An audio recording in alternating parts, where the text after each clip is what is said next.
Hi everyone, in front of me I've got VIVO X300 Ultra and let me share with you how to virus scan your device.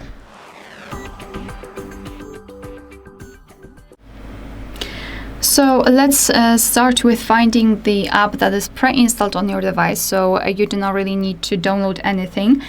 Just open the list of apps and localize iManager.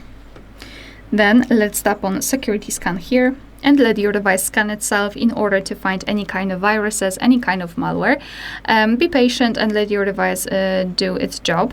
And basically here your device will show you the results.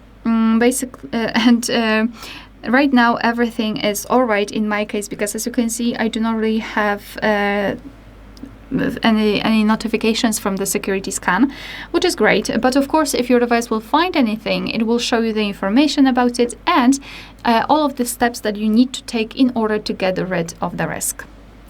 Alright, so that will be all. Thank you so much for watching. Please hit the subscribe button and leave the thumbs up.